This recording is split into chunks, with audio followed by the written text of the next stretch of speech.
രാഹുൽ ഗാന്ധി വയനാട്ടിൽ മത്സരിക്കുന്നത് അനിശ്ചിതത്വത്തിൽ. രാഹുൽ മത്സരിക്കുമെന്ന കേരള നേതാക്കളുടെ പ്രചരണത്തിനെതിരെ പി.സി. ചാക്കോ തന്നെ രംഗത്തെത്തി. വസ്തുതാപരമല്ല നേതാക്കളുടെ പ്രസ്താവനയെന്ന് പി.സി. ചാക്കോ വിമർശിച്ചു. ഗ്രൂപ്പ് അടിസ്ഥാനത്തിലാണ് കേരളത്തിൽ സീറ്റ് വീതം വയ്പ് നടന്നതെന്നും ദില്ലിയിൽ നടന്ന വാർത്താ സമ്മേളനത്തിൽ പി.സി. ചാക്കോ തുറന്നടിച്ചു. വയനാട്ടിൽ നിന്നല്ല, കേരളത്തിലെ സ്ഥാനാർത്ഥി നിർണയ ചർച്ചകൾ കേരളത്തിലെ കോൺഗ്രസ് നേതൃത്വം നടത്തുന്നത് പക്വമായൊരു നിലയിലാണെന്ന് എനിക്ക് അഭിപ്രായമില്ല. കേരളത്തിലെ രണ്ട് പ്രബലമായ ഗ്രൂപ്പുകളുണ്ട്. ആ ഗ്രൂപ്പുകൾ തമ്മിൽ സീറ്റുകൾ പങ്കുവെക്കുക എന്നതാണ് കേരളത്തിൽ നടക്കുന്ന ചർച്ചകളുടെ അടിസ്ഥാനം. അവിടെ യോഗ്യരായ ആളുകൾ, കഴിവുള്ള ആളുകൾ, വിജയസാധ്യതയുള്ള ആളുകൾ അവരെ തീരുമാനിച്ചിട്ട് അവരെ സ്ഥാനാർത്ഥികളായി നടത്തുന്നതിന് പകരം തീർച്ചയായിട്ടും ഗ്രൂപ്പുകൾ തമ്മിൽ വീതം വെക്കുന്ന ഒരു സംവിധാനം അതിപ്പോഴെന്നല്ല, കഴിഞ്ഞ എത്രയോ വർഷങ്ങളായിട്ട് നടന്നുകൊണ്ടിരിക്കുകയാണ്. കോൺഗ്രസിൻ്റെ നേതൃത്വത്തെക്കുറിച്ച് രാഹുൽ ഗാന്ധിക്ക് വളരെ മതിപ്പാണ്. പക്ഷേ ഈ തരത്തിലുള്ള ഗ്രൂപ്പ് പ്രവർത്തനം പരസ്പരം എല്ലാ സ്ഥാനമാനങ്ങളും, പാർട്ടി സ്ഥാനങ്ങളാണെങ്കിലും നിയമസഭാ പാർലമെൻറ്റ് സീറ്റുകളാണെങ്കിലും എല്ലാം പരസ്പരം പങ്കുവെച്ച് പോകുന്ന ഒരു സ്ഥിതി നിർഭാഗ്യവശാൽ അവിടെ ഉണ്ട്. രാഹുൽ ഗാന്ധിയുടെ ഭാഗത്തു നിന്ന് അദ്ദേഹം എവിടെയാണ് മത്സരിക്കുക? ഞാൻ ആഗ്രഹിക്കുന്നത്, എൻ്റെ വ്യക്തിപരമായ അഭിപ്രായം പറഞ്ഞാൽ, സൗത്ത് ഇന്ത്യയിലെ ഒരു സീറ്റിൽ നിന്ന് കൂടെ രാഹുൽ ഗാന്ധി മത്സരിക്കുന്നത് തീർച്ചയായും നല്ലതാണ്. മുൻകാലങ്ങളിൽ നേതാക്കൾ അങ്ങനെ മത്സരിച്ചിരുന്നു.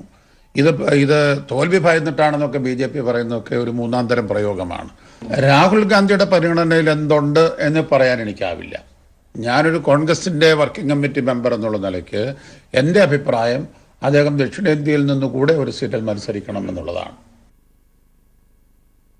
ഇതിൻ്റെ കൂടുതൽ വിവരങ്ങളുമായി സന്തോഷ് സർലിംഗ് ചേരുകയാണ്. സന്തോഷ്, പി.സി. ചാക്കോ വളരെ സ്പഷ്ടമായി രാഹുൽ ഗാന്ധിയുടെ സ്ഥാനാർത്ഥിത്വം സംബന്ധിച്ചുള്ള അനിശ്ചിതത്വം ബോധ്യമാക്കി. ഇങ്ങനെ KPCCയിൽ നിന്നൊരു നിർദ്ദേശം വന്നു എന്നല്ലാതെ രാഹുൽ അത് അംഗീകരിച്ചിട്ടില്ല എന്ന് പി.സി. ചാക്കോ പറഞ്ഞു. ഒപ്പം സ്ഥാനാർത്ഥി നിർണയത്തിലെ ഗ്രൂപ്പ് പോരിനെ കുറിച്ചും അദ്ദേഹം തുറന്നു പറഞ്ഞു. എന്തൊക്കെ കാര്യങ്ങൾ?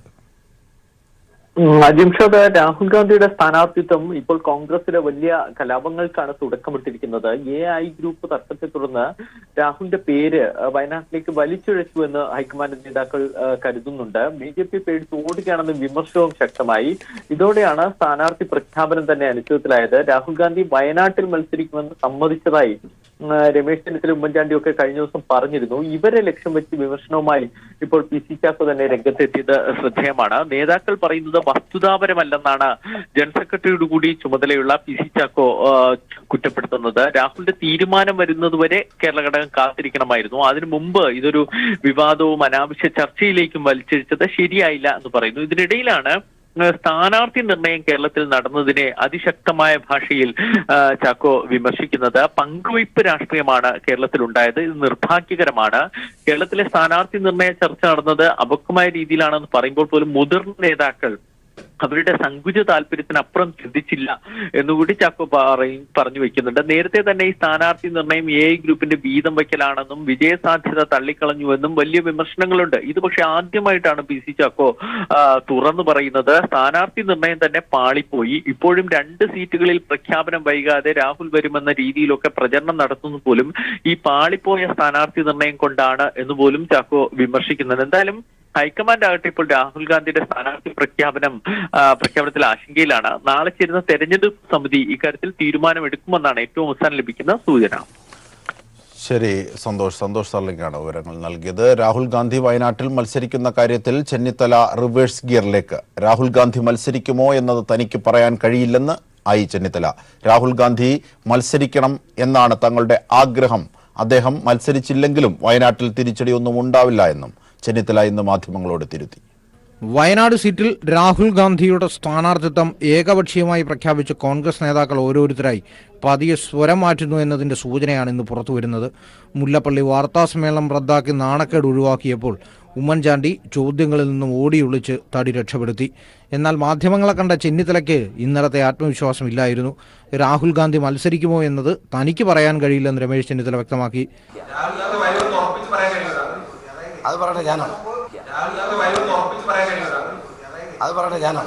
രാഹുൽ ഗാന്ധി മത്സരിക്കണമെന്നതാണ് തങ്ങളുടെ എല്ലാം ആഗ്രഹം. നാളെ ചേരുന്ന തെരഞ്ഞെടുപ്പ് സമിതി തീരുമാനമെടുക്കുമെന്നും ചെന്നിത്തല പറഞ്ഞു. രാഹുൽ മത്സരിച്ചില്ലെങ്കിലും വയനാട്ടിൽ തിരിച്ചടിയൊന്നും ഉണ്ടാകില്ലെന്നും ചെന്നിത്തല വ്യക്തമാക്കി. രാഹുൽ ഗാന്ധി ഉറപ്പ് പറയാതെയാണ് നിങ്ങൾ ഇങ്ങനെ ആവശ്യം പറയുന്നത്, പരസ്യപ്പെടുന്നത്. ഇനി രാഹുൽ ഗാന്ധി പിൻവാങ്ങിയാൽ സ്വാഭാവികമായിട്ട് കേരളത്തിലെ കോൺഗ്രസിനും UDF തിരിച്ചടിയായത്. അതുകൊണ്ടാണ് ഞങ്ങൾ ആവശ്യപ്പെടുന്നത്. കേരളത്തിൽ തിരിച്ചടിയൊന്നുമില്ല. ഞങ്ങളുടെ ആവശ്യം ഉന്നയിക്കുന്നത് ഞങ്ങൾക്ക് പറ്റില്ലേ? അത് തന്നെയാണ് ചോദിച്ചത്. ഇന്നലെ ഈ കാര്യം ചർച്ച ചെയ്തതിനു ശേഷം ഉമ്മൻചാണ്ടി നമുക്ക് കൂടുതൽ ദിവസമായി, അതുകൊണ്ടാണ് ചോദിക്കുന്നത്. ഇനിയിപ്പോ നാളെ യോഗം ചേരുന്നുള്ളൂ പറഞ്ഞു. അതുകൊണ്ട് പ്രവർത്തകർക്കിടയിൽ തന്നെ ആശയക്കുഴപ്പമുണ്ട്. അദ്ദേഹം വരുമോ? ഒരാശയക്കുഴപ്പം പ്രവർത്തകരുടെ ഇടയിലില്ല. രാഹുൽ ഗാന്ധിയെ കേരളത്തിലേക്ക് കൊണ്ടുവന്നതിന്റെ ചാണക്യബുദ്ധിയുടെ ഉപജ്ഞാതാവാകാൻ നടന്നവർ ഓരോരുത്തരായി പറഞ്ഞത് വിഴുങ്ങുന്ന കാഴ്ചയാണ് ഇന്ന് കാണുന്നത്. എസ് ജീവൻകുമാർ, തിരുവനന്തപുരം. രാഹുൽ ഗാന്ധി വയനാട്ടിൽ മത്സരിക്കുന്നതുമായി ബന്ധപ്പെട്ട ആശയക്കുഴപ്പം തുടരുകയാണ്. KPCC പ്രസിഡന്റ് മുല്ലപ്പള്ളി രാമചന്ദ്രൻ ഇന്ന് നടത്താനിരുന്ന വാർത്താ സമ്മേളനം റദ്ദാക്കി. രാഹുലിന്റെ സ്ഥാനാർത്ഥിത്വവുമായി ബന്ധപ്പെട്ട് ഹൈക്കമാൻഡിൽ നിന്നും സംസ്ഥാന നേതൃത്വത്തിന് വിവരങ്ങളൊന്നും ലഭിച്ചില്ല എന്നാണ് സൂചന. കോൺഗ്രസ് അധ്യക്ഷൻ രാഹുൽ ഗാന്ധി വയനാട്ടിൽ മത്സരിക്കുന്ന കാര്യത്തിൽ ഇന്നും തീരുമാനമായില്ല. ഇന്നലെ സംസ്ഥാനത്തെ കോൺഗ്രസ് നേതാക്കളാണ് രാഹുലിന്റെ വടകരയിലെ സ്ഥാനാർത്ഥിത്വം സംബന്ധിച്ച് മാധ്യമങ്ങളെ അറിയിച്ചത്. മറ്റു കാര്യങ്ങൾ ഇന്ന് രാവിലെ വാർത്താ സമ്മേളനം നടത്തി വിശദീകരിക്കുമെന്ന് KPCC പ്രസിഡന്റ് മുല്ലപ്പള്ളി രാമചന്ദ്രൻ ഇന്നലെ അറിയിക്കുകയും ചെയ്തതാണ്. പക്ഷേ മുല്ലപ്പള്ളി വാർത്താ സമ്മേളനം റദ്ദാക്കി. സ്ഥാനാർത്ഥിത്വം സംബന്ധിച്ച് അനിശ്ചിതത്വം തുടരുന്ന സാഹചര്യത്തിലാണ് മുല്ലപ്പള്ളി വാർത്താ സമ്മേളനം റദ്ദാക്കിയത്. രാഹുലിന്റെ വരവ് സംബന്ധിച്ച് സംസ്ഥാന നേതൃത്വത്തിന് കൂടുതൽ വിവരങ്ങളൊന്നും ലഭിച്ചിട്ടില്ലെന്നാണ് മുല്ലപ്പള്ളിയുടെ അടുത്ത വൃത്തങ്ങൾ നൽകുന്ന സൂചന. BJPയുടെ ശക്തി കേന്ദ്രങ്ങളിൽ മത്സരിക്കാതെ ഒളിച്ചോടുകയാണെന്ന വിമർശനം ഉയർന്നതോടെ വയനാട് സ്ഥാനാർത്ഥിത്വത്തിൽ രാഹുൽ പുനരാലോചന നടത്തിയേക്കുമെന്നും സൂചനയുണ്ട്. നാളെ നടക്കുന്ന കോൺഗ്രസ് തെരഞ്ഞെടുപ്പ് സമിതി യോഗത്തിൽ അന്തിമ തീരുമാനമുണ്ടാകുമെന്നാണ് സംസ്ഥാന നേതാക്കൾ ഇപ്പോൾ നൽകുന്ന വിശദീകരണം. വയനാട്ടിൽ രാഹുൽ ഗാന്ധി മത്സരിക്കുന്ന കാര്യത്തിൽ അനിശ്ചിതത്വം തുടരുന്ന സാഹചര്യത്തിൽ കോൺഗ്രസിന്റെ തെരഞ്ഞെടുപ്പ് പ്രവർത്തനങ്ങളും അവതാളത്തിലായിരിക്കുകയാണ്. ഇന്നലെ കൊട്ടിഘോഷിച്ച കോൺഗ്രസ് നേതാക്കളൊന്നും തന്നെ ഇന്ന് മിണ്ടാട്ടമില്ലാതെ കഴിയുന്നു. കോഴിക്കോട് നിന്നും PV കുട്ടൻ. രാഹുലിന്റെ സ്ഥാനാർത്ഥിത്വത്തിലൂടെ കോൺഗ്രസിന്റെ കാപട്യമാണ് പുറത്തുവന്നതെന്ന് CPIM പോളിറ്റ് ബ്യൂറോ അംഗം S രാമചന്ദ്രൻ പിള്ള. കോൺഗ്രസിന്റെ BJP വിരുദ്ധ നിലപാട് ന്യൂനപക്ഷങ്ങളെ കബളിപ്പിക്കാനുള്ളതാണെന്നും SRP പറഞ്ഞു. കേരളത്തിൽ UDF ഏത് സ്ഥാനാർത്ഥിയെ കൊണ്ടുവന്നാലും ആ സ്ഥാനാർത്ഥിയെ രാഷ്ട്രീയമായും സംഘടനാപരമായും നേരിടാനുള്ള കരുത്ത് ഇടതുപക്ഷ ജനാധിപത്യ മുന്നണിക്കുണ്ട്. എന്നാൽ ഈ സ്ഥാനാർത്ഥിത്വം ഒരു സന്ദേശം നൽകുന്നുണ്ട്. BJP അല്ല മുഖ്യ എതിരാളി, ഇടതുപക്ഷ ജനാധിപത്യ മുന്നണിയാണ് മുഖ്യ എതിരാളി എന്ന സന്ദേശമാണ് ഈ സ്ഥാനാർത്ഥിത്വം നൽകുന്നത്. ഇതിന് വലിയ രാഷ്ട്രീയ മാനങ്ങളുണ്ട്.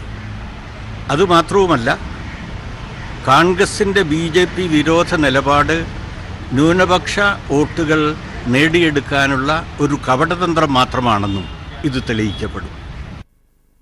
വാർത്തകളിലേക്ക്. കോൺഗ്രസ് വനിതാ നേതാവും DCC പ്രസിഡന്റുമായ ബിന്ദു കൃഷ്ണയ്ക്കെതിരെ പോക്സോ നിയമപ്രകാരം കേസ്. ഓച്ചിറയിൽ നിന്നും തട്ടിക്കൊണ്ടുപോയ പ്രായപൂർത്തിയാകാത്ത പെൺകുട്ടിയുടെ മാതാപിതാക്കൾക്കൊപ്പം നിന്ന് ഫോട്ടോ എടുത്ത് ഫേസ്ബുക്കിൽ പ്രചരിപ്പിച്ചതിനെ തുടർന്നാണ് ഓച്ചിറ പോലീസ് പോക്സോ ചുമത്തിയത്.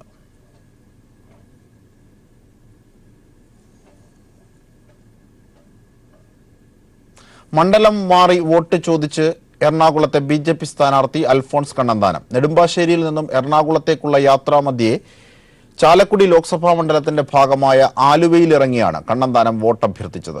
കൂടെയുണ്ടായിരുന്ന പാർട്ടി പ്രവർത്തകർ മണ്ഡലം മാറിയെന്ന് അറിയിച്ചപ്പോഴാണ് തനിക്ക് അബദ്ധം പറ്റിയെന്ന് കണ്ണന്താനത്തിന് മനസ്സിലായത്. അമളി തിരിച്ചറിഞ്ഞ കണ്ണന്താനം പിന്നീട് വോട്ടഭ്യർത്ഥിച്ചത് ചാലക്കുടിയിലെ BJP സ്ഥാനാർത്ഥി AN രാധാകൃഷ്ണന് വേണ്ടി. ദില്ലിയിൽ നിന്നും നെടുമ്പാശ്ശേരിയിലെത്തിയ കണ്ണന്താനം KSRTC ലോ ഫ്ലോർ ബസ്സിലാണ് എറണാകുളത്തേക്ക് യാത്ര തിരിച്ചത്. എറണാകുളം ലോക്സഭാ മണ്ഡലത്തിന്റെ ഭാഗമായ കളമശ്ശേരിയിൽ ബസ്സിറങ്ങിയ ശേഷം പാർട്ടി പ്രവർത്തകരുടെ സ്വീകരണം ഏറ്റുവാങ്ങി നഗരത്തിലേക്ക് പ്രവേശിക്കാനായിരുന്നു പദ്ധതി. എന്നാൽ ആലുവ പറവൂർ കവലയിൽ ബസ് നിർത്തിയതോടെ കണ്ണന്താനവും B ഗോപാലകൃഷ്ണനും ഉൾപ്പെടെയുള്ള നേതാക്കളും പ്രവർത്തകരും ഇവിടെ ഇറങ്ങി. തുടർന്ന് കാറിൽ കയറാൻ പ്രവർത്തകർ ക്ഷണിച്ചപ്പോൾ അതിനു മുതിരാതെ കവലയിലുണ്ടായിരുന്ന വോട്ടർമാർക്ക് നേരെ കണ്ണന്താനം കുതിച്ചു. തുടർന്ന് വോട്ടഭ്യർത്ഥന. മണ്ഡലം മാറിയെന്ന് പ്രവർത്തകർ അടക്കം പറഞ്ഞെങ്കിലും കണ്ണന്താനം അത് കേട്ടിരുന്നില്ല. എന്നാൽ ഇത് കേട്ട ഗോപാലകൃഷ്ണൻ പ്രവർത്തകരെ ശാസിച്ചു. ഏത് മണ്ഡലമാണെങ്കിലും പാർട്ടി സ്ഥാനാർത്ഥികൾക്ക് വേണ്ടി വോട്ട് ചോദിച്ചുകൂടെ എന്നായി ഗോപാലകൃഷ്ണൻ.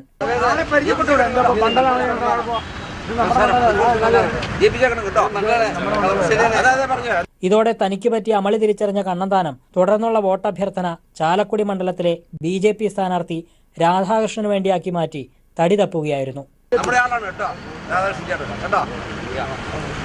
ഹലോ, എന്താ പേര്? News bureau, Kochi. വടകരയിൽ തരംഗമായി LDF സ്ഥാനാർത്ഥി പി ജയരാജൻ. പൊള്ളുന്ന വേനൽ ചൂടിലും ആയിരങ്ങളാണ് പി ജയരാജനെ വരവേൽക്കാനെത്തുന്നത്. തെരഞ്ഞെടുപ്പ് തിരക്കിനിടയിലും കൊടും വേനലിൽ കുടിവെള്ളം എത്തിക്കുന്നതിനും കിടപ്പ് രോഗികൾക്ക് സഹായം എത്തിക്കാനും LDF പ്രവർത്തകർ മുന്നിട്ടിറങ്ങുമെന്ന് പി ജയരാജൻ പറഞ്ഞു.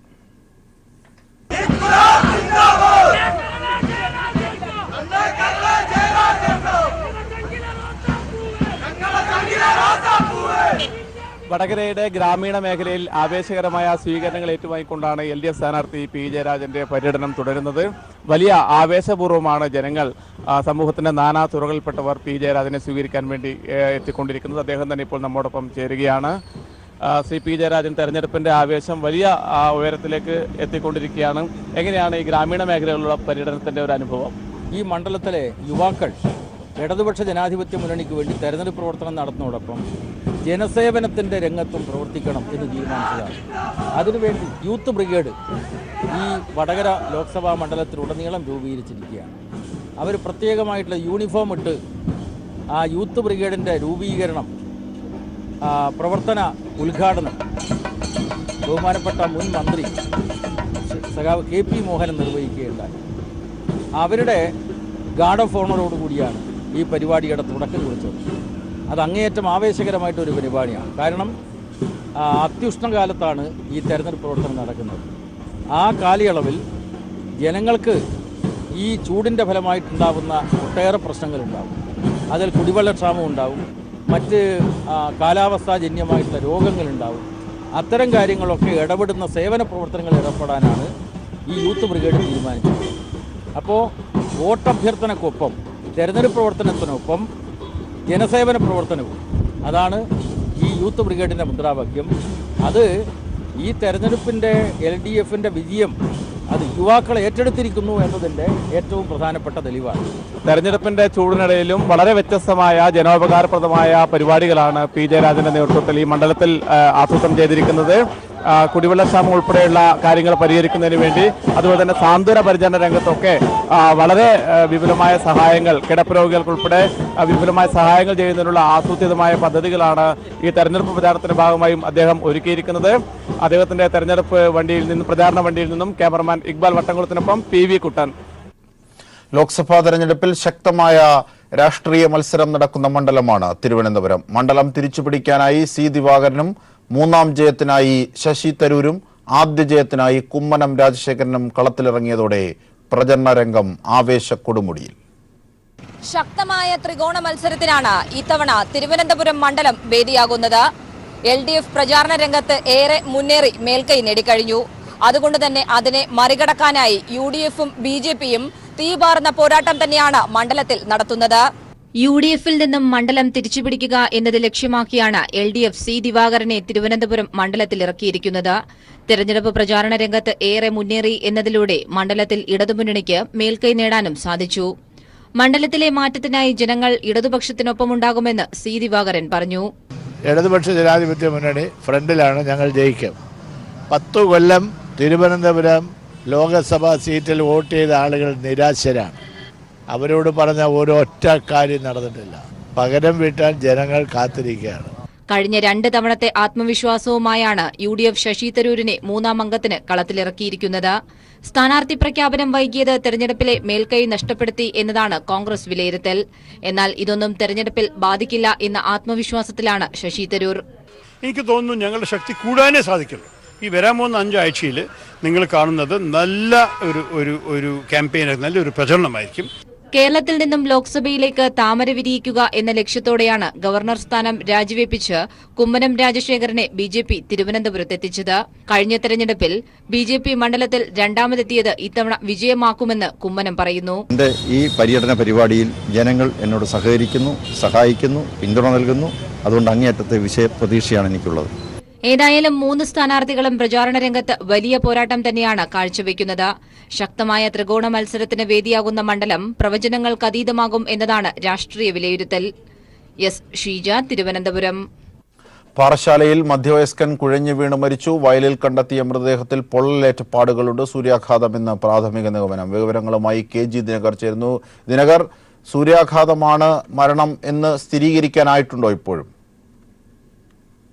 അജിംഷാദ്, സൂര്യാഘാതം എന്നതാണ് പ്രാഥമിക നിഗമനം. തിരുവനന്തപുരം പാറശാല ഐര സ്വദേശിയാണ് മരിച്ചത്.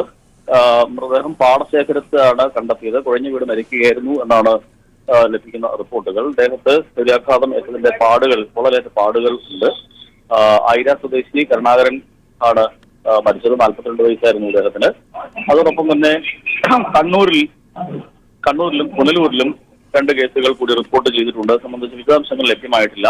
സൂര്യാഘാതം ഏറ്റിട്ടുണ്ട് 2 പേർക്ക് എന്നാണ് ഇപ്പോൾ ലഭിക്കുന്ന വിവരം. കാലാവസ്ഥാ നിരീക്ഷണ കേന്ദ്രം മുന്നറിയിപ്പ് നൽകിയിട്ടുണ്ട്. വിവിധ 6 ജില്ലകളിൽ സൂര്യാഘാതം ഉണ്ടാവാൻ സാധ്യതയുണ്ട്.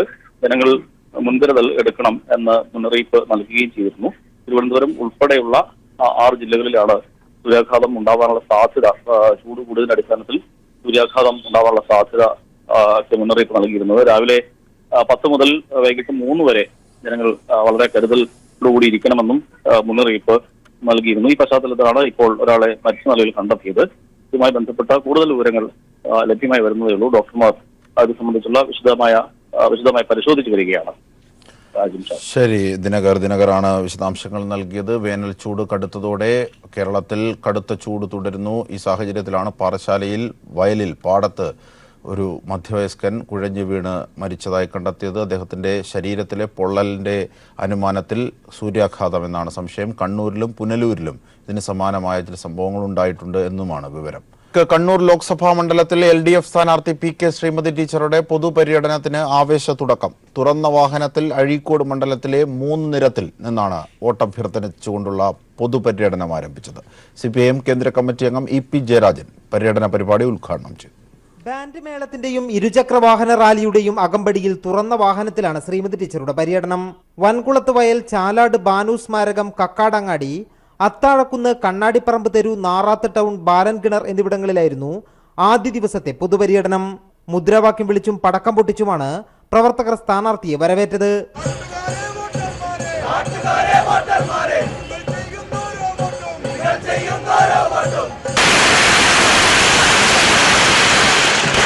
ഇന്ത്യയിൽ ഇടതുപക്ഷത്തിന്റെ കരുത്ത് വർദ്ധിപ്പിക്കാൻ ഉതകുന്ന രീതിയിൽ കേരളത്തിൽ LDFന് ജനം വൻ വിജയം സമ്മാനിക്കുമെന്ന് പൊതുപര്യടനം ഉദ്ഘാടനം ചെയ്ത EP ജയരാജൻ പറഞ്ഞു. ഇന്ത്യയിൽ BJP ഇതിലൊരു ഗവൺമെന്റ് ഉണ്ടാക്കാൻ ഇന്ത്യയിൽ ഇടതുപക്ഷ മതനിരപേക്ഷതാ ശക്തികൾ ശക്തി പ്രാപിക്കണം. എങ്കിൽ മാത്രമേ ഇന്ത്യക്ക് ഭാവി ഉണ്ടാകൂ. ഇടതുപക്ഷം ദുർബലപ്പെട്ടാൽ BJP അധികാരം പിടിക്കും. ഇടതുപക്ഷം ശക്തിപ്പെട്ടാൽ BJP അകറ്റി നിർത്തിക്കൊണ്ട് ഒരു BJP ഇതര ഗവൺമെന്റുകൾ, ജനാധിപത്യ ഗവൺമെന്റ് ഇന്ത്യയിൽ ഉണ്ടാക്കാൻ സാധിക്കും. തിരഞ്ഞെടുപ്പിൽ ഇടതുപക്ഷത്തിന്റെ വൻ വിജയം ഉറപ്പിക്കുന്നതാണ് പര്യടനത്തിൽ ലഭിക്കുന്ന ആവേശകരമായ സ്വീകരണമെന്ന് ശ്രീമതി ടീച്ചർ പറഞ്ഞു. കക്ഷി രാഷ്ട്രീയത്തിന് അതീതമായിട്ട് തന്നെ എല്ലാ വിഭാഗം ജനങ്ങളും നമ്മുടെ LDFനെ വരവേൽക്കുന്നതിന് വേണ്ടി എൻ്റെ സഹോദരിമാർ ഇത്രയധികം ആളുകൾ അവിടെ നിൽക്കുന്നത് കണ്ടില്ലേ. വീട്ടിൻ്റെ മുൻപിലേക്ക് വന്ന് നമ്മളെ സ്വീകരിക്കാൻ വേണ്ടി, അവർക്ക് ഇങ്ങോട്ട് വരാൻ പറ്റാത്തതുകൊണ്ട് വഴിനീളെ നമുക്ക് അവരെ സ്വീകരണം നൽകിക്കൊണ്ടിരിക്കുകയാണ്. ഏതായാലും വളരെ സന്തോഷമുണ്ട്. കേരളത്തിൽ ബഹുജനങ്ങളായ ഇടതുപക്ഷത്തെ സ്വീകരിക്കുന്നു എന്നുള്ളതാണ്. നൂറുകണക്കിന് പേരാണ് ഓരോ കേന്ദ്രങ്ങളിലും ശ്രീമതി ടീച്ചറെ സ്വീകരിക്കാൻ എത്തിയത്. കണ്ണൂരിൽ നിന്നും ക്യാമറമാൻ ജയൻ കല്യാശ്ശേരിക്കൊപ്പം M സന്തോഷ്. RSS നേതാവിന്റെ വീട്ടിൽ സൂക്ഷിച്ച ബോംബ് പൊട്ടിത്തെറിച്ച് 2 കുട്ടികൾക്ക് ഗുരുതര പരിക്ക്. കണ്ണൂർ നടുവിലിൽ RSS താലൂക്ക് കാര്യവാഹക് ഷിബുവിന്റെ വീട്ടിലാണ് ഇന്നലെ സ്ഫോടനമുണ്ടായത്. ഷിബുവിന്റെ മകൻ ഗോകുൽ, അയൽവാസി ശിവകുമാറിന്റെ മകൻ രജിൻ രാജ് എന്നിവർ പരിക്കേറ്റിപ്പോഴും ചികിത്സയിലാണ്. അരയ്ക്ക് താഴെ ഗുരുതരമായി പരിക്കേറ്റ ഗോകുലിനെ പരിയാരം മെഡിക്കൽ കോളേജിലാണ് പ്രവേശിപ്പിച്ചത്. ഷിബുവിന്റെ വീട്ടിൽ നടത്തിയ റെയ്ഡിൽ ആയുധശേഖരവും ബോംബും ഇന്നലെ പോലീസ് കണ്ടെത്തിയിരുന്നു. വിവാഹ തട്ടിപ്പ് കേസിൽ കർഷക കോൺഗ്രസ് നേതാവിന്റെ മകൻ അറസ്റ്റിൽ. നെയ്യാറ്റിങ്കര സ്വദേശി KS അനിലിന്റെ മകൻ അമലിനെയാണ് പാലാരിവട്ടം പോലീസ് അറസ്റ്റ് ചെയ്തത്. 3 സ്ത്രീകളെ വിവാഹം ചെയ്ത പ്രതിയുടെ 2ാം ഭാര്യയുടെ പരാതിയിലാണ് കേസ്. കർഷക കോൺഗ്രസിന്റെ തിരുവനന്തപുരം മുൻ ജില്ലാ പ്രസിഡന്റ് KS അനിലിന്റെ മകൻ അമലാണ് വിവാഹ തട്ടിപ്പ് കേസിൽ പിടിയിലായത്. നെയ്യാറ്റിങ്കര സ്വദേശിയായ ഇയാൾ 3 സ്ത്രീകളെ വിവാഹം കഴിച്ചതായി പോലീസ് പറയുന്നു. ആദ്യ വിവാഹം മറച്ചുവെച്ചാണ് 2ാമത്തെ വിവാഹവും ക്ഷേത്രാചാരപ്രകാരം നടത്തിയത്. പിന്നീട് ഇവരെ പലയിടങ്ങളിൽ കൊണ്ടുപോയി പീഡിപ്പിച്ചു. 3ാമത്തെ വിവാഹവും കഴിച്ചതോടെ 2ാം ഭാര്യ പരാതി നൽകുകയായിരുന്നു. കൊച്ചി തമ്മനത്തെ ഫ്ളാറ്റിൽ വെച്ച് തന്നെ ബലാത്സംഗം ചെയ്തു എന്നാണ് പരാതി. തുടർന്ന് പാലാരിവട്ടം പോലീസ് കേസെടുത്ത് ഇയാളെ അറസ്റ്റ് ചെയ്തു. തിരുവനന്തപുരത്ത് എത്തിയാണ് പാലാരിവട്ടം CI PS ശ്രീജേഷിന്റെ നേതൃത്വത്തിലുള്ള സംഘം പിടികൂടിയത്. കോൺഗ്രസ് ബന്ധമുള്ള കുടുംബം അറസ്റ്റിനിടെ പോലീസിനെ തടഞ്ഞതായും എഫ്ഐആറിലുണ്ട്. 32കാരനായ അമലും കോൺഗ്രസിന്റെ സജീവ പ്രവർത്തകനാണ്. ഇയാളെ കോടതിയിൽ ഹാജരാക്കി റിമാൻഡ് ചെയ്തു. News bureau, Kochi. അനൗൺസ്മെന്റ് കേട്ടാൽ തോന്നും തമിഴ്നാടാണെന്ന്. എന്നാൽ സംശയം വേണ്ട, നമ്മുടെ ദൈവത്തിന്റെ സ്വന്തം നാടായ സെന്തമിഴിലെ അനൗൺസ്മെന്റ്. அவர்களுக்கு அறிவால் சுற்றிய நட்சத்திரம் சின்னத்தில் வாக்களித்து அதிகப்படியான வாக்குகள் வித்தியாசத்தை வெற்றி பெற செய்ய வேண்டும் என கேட்டுக்கொள்கின்றோம்.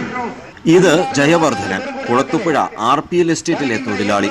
കൊല്ലം പാർലമെന്റ് മണ്ഡലത്തിലെ ഇടതുപക്ഷ സ്ഥാനാർത്ഥി KN ബാലഗോപാലിന് വേണ്ടിയാണ് വാക്കാളർകളെ ഉങ്ങളുടെ തോളർ ബാലഗോപാലുക്ക് വാക്കളിപ്പീർ എന്ന് അപേക്ഷിച്ചുകൊണ്ട് അദ്ദേഹം അനൗൺസ് ചെയ്യുന്നത്. RPLിലെ 750 തമിഴ് കുടുംബങ്ങൾ, 1300 പേർ, അവർക്ക് വേണ്ടിയാണ് ഈ തമിഴ് മൊഴി.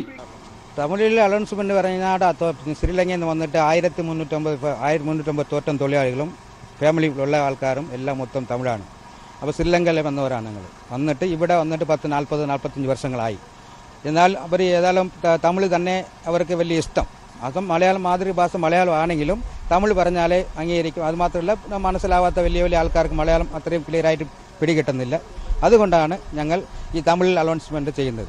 1976 ശ്രീലങ്കയിൽ നിന്ന് ജയവർദ്ധനന്റെ കുടുംബത്തെ കുളത്തുപുഴയിൽ RPL എസ്റ്റേറ്റിൽ പുനരധിവസിപ്പിച്ചത്. 1989 ജയവർദ്ധനൻ CPIMൽ എത്തുന്നത്. അക്കാലം മുതൽ ജയവർദ്ധനൻ തമിഴിലാണ് അനൗൺസ്മെന്റ് ചെയ്യാറും. ഇടതുസാരി ജനനായക മുന്നണിയുടെ വേட்பாளராக போட்டியிடும் KN ബാലഗോപാൽ അവർക്ക് അറിവാൽ ചുറ്റിയ നക്ഷത്രം ചിഹ്നത്തിൽ വാക്കളിത്ത് അധികപടിயான വാക്കുകൾ വ്യത്യാസത്തിൽ അമോഘ വെற்றி பெற செய்ய வேண்டும் എന്ന കേട്ടുകൊള്ളുകിன்றோം. 4 നൂറ്റാണ്ടായി ജയവർദ്ധനൻ ഇങ്ങനെ തമിഴിൽ അനൗൺസ്മെന്റ് തുടങ്ങിയിട്ട്. RPLിലെ തൊഴിലാളികൾക്ക് വേണ്ടിയാണ് തമിഴ് ഭാഷയിൽ അദ്ദേഹം KN ബാലഗോപാലിന് വേണ്ടി വോട്ട് അഭ്യർത്ഥിക്കുന്നത്. അൻപാന തമിഴ് മക്കളെ, വാലിബ സിംഗങ്ങളെ, നിങ്ങളുടെ വോട്ട് കൃത്യമായി അത് ഇടതുപക്ഷത്തിന് നൽകണമെന്നാണ് അദ്ദേഹം തമിഴിൽ അഭ്യർത്ഥിച്ചത്. ക്യാമറമാൻ പ്രമോദ് പന്നിയോടിനൊപ്പം രാജ്കുമാർ. അടുത്ത വാർത്ത 3 മണിക്ക്. നമസ്കാരം.